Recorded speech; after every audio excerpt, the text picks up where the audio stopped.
We're going to turn now to the desperate last-ditch efforts to try to keep the country from falling off the fiscal cliff, sending everybody's taxes up and possibly sending the country into another recession. It's down to the wire with just 3 days left, and ABC's Lisa Stark has the latest on the last-minute wheeling and dealing being done in Washington. Good morning, Lisa. Good morning, Deanna. Well, the next 24 hours are critical. The president this morning in his radio address told lawmakers don't let Washington politics get in the way of American progress. And so the last-ditch attempt is underway now to put together a deal, and the ball is in the Senate's court. There's nothing like a deadline to force action. The president met with congressional leaders Friday for the first time in 6 weeks, then proclaimed himself modestly optimistic, but warned. The American people are watching what we do here. Obviously, their patience is already thin.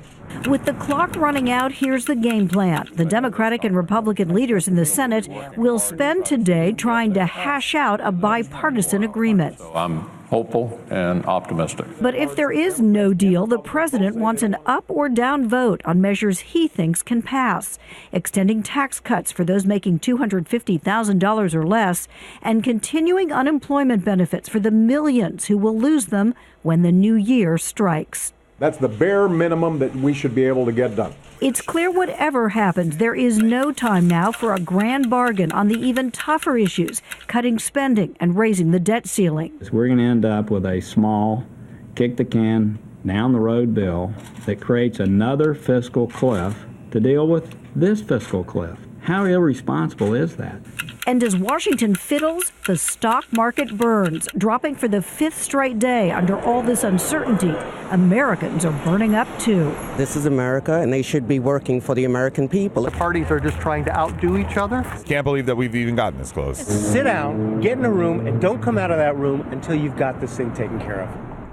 And what the Senate leaders hope to do is put together this deal, bring it to the Senate tomorrow. Then the House comes back in session tomorrow night. They could vote on any deal passed by the Senate.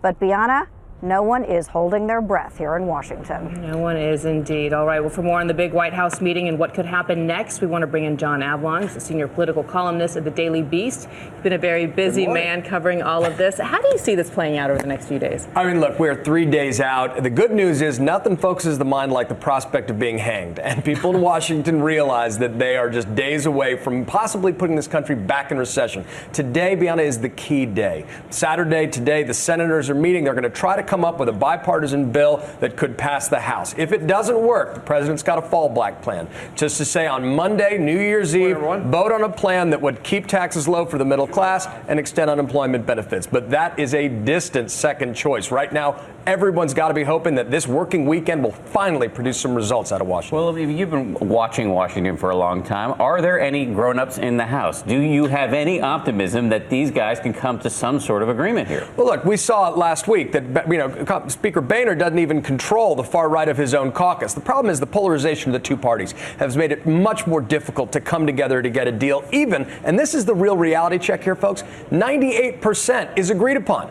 Both parties agree that 98% of Americans shouldn't have their taxes raised. We are being held hostage by a debate over that top 2%. And that's not just an ideological divide, that's a partisan divide, but it is holding our economy hostage right now. And every American stands to see their taxes raised in just 3 days if they can't come to a deal. And you agree that they will probably come to a small deal. Yeah. But the bigger issue could happen just a couple of months from now, and that's the debt ceiling, which we have to address too. That's kicking the can down the road again. Exactly right. We're going to be here again. Remember the whole debt ceiling debacle just a year and a half ago? Well, that led to the downgrading of our credit, national credit, for the first time. And S&P blamed an atmosphere of partisan brinksmanship. Well, the definition of insanity is doing the same thing over again. We're going to be doing that over again in just 2 months' time. Republicans hoping that that will finally compel a grand bargain. But the rational question Americans have to ask themselves is, if we couldn't get anything done in this lame duck Congress, where we were said, look, after the election, finally, politicians will be free to reason together, why should it be any different or any better in a new Congress? So what does it say about the state of our politics that these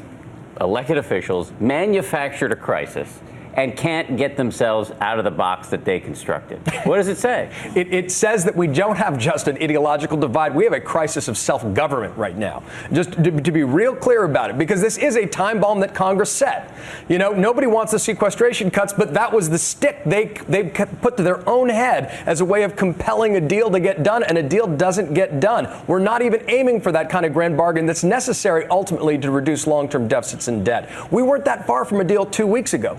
But we are today. We're going to get at best a patch and then be here again in 2 months. Congress can't get out of its own way. We keep setting our own traps, and we can't find a way to reason together.